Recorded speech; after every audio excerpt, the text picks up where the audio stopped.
Muy bien, servicio de Izcor, ceremonia de recordación.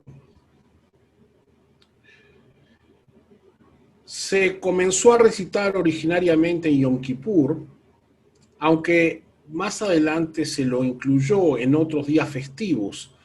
De hecho, tenemos Izcor en el último día de Pesaj, tenemos Izcor en el segundo día de Shavuot y tenemos Izcor también en Shmini Atzeret.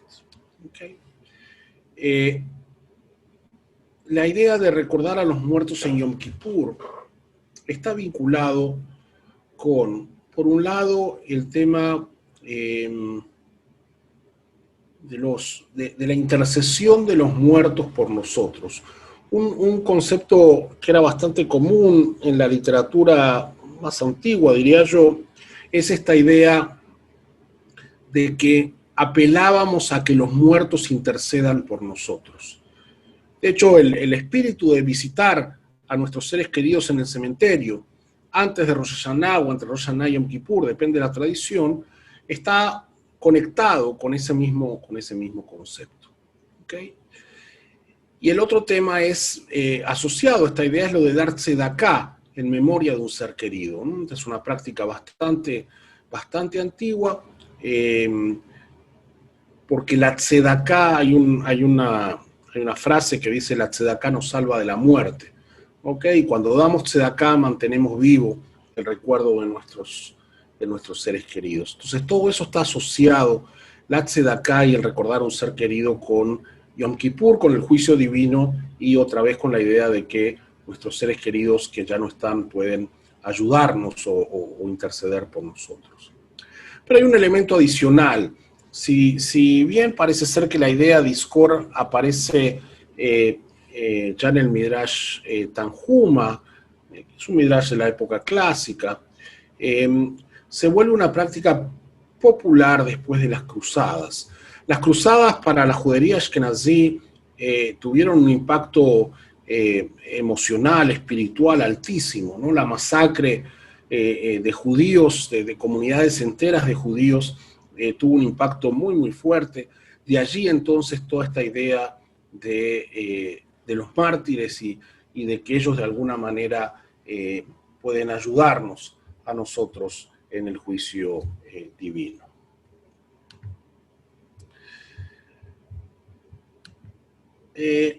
La práctica habitual, la más común, es que Izcor se rece en la mañana, después de la lectura de la Torá y antes del Musaf.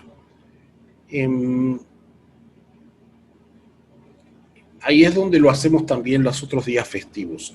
Sin embargo, en Yom Kippur la mayoría de las sinagogas reformistas lo trasladan a la tarde, entre Minjá y Neilá, y esa de hecho es la práctica que tenemos nosotros en Kol Sherit. Lo que ha ocurrido con Izcor es que por diversas razones, para mucha gente se ha vuelto posiblemente la plegaria más emblemática o por llamarlo de otra manera, incluso para aquella gente que no es creyente o no es muy sinagogal, ir en Izcor a la sinagoga a rezar por la memoria de sus seres queridos es una obligación, ¿no? Lo sienten como una obligación religiosa. Yo recuerdo mi sinagoga en Buenos Aires, otra sinagoga que dirigí los rezos, que después de Izcor y antes de Musaf había una salida masiva. La mitad de la sinagoga de pronto podía llegar a retirarse porque la gente sentía que había rezado Izcor y ya había cumplido con sus seres queridos, y por lo tanto ya no tenía que quedarse al resto de la plegaria. Quizás por esa razón la propuesta esta de mover Izcor a la tarde, ¿no? De generar un polo de atracción, si me permiten ponerlo de esa manera, en donde se haga un llamado a que la gente venga a la conclusión de Yom Kippur. Si no, era como que la gente ya no regresaba a la sinagoga porque Minjá y Neilá en sí no tienen mucho atractivo. Entonces teníamos que con Nidrei era importante la apertura, después Iskor, y entonces como que se diluía el final del día. Al pasarlo a la tarde, que como insisto es nuestra práctica, logra que el cierre de Kippur tenga un impacto muy valioso. Posiblemente el precio que paga por eso es cierta disminución en la asistencia del rezo de la mañana, donde la gente, un poco por pereza, otro poco por aguantar más el ayuno y qué sé yo, prefiere quedarse en la casa en la mañana y no asistir a la sinagoga, ¿no?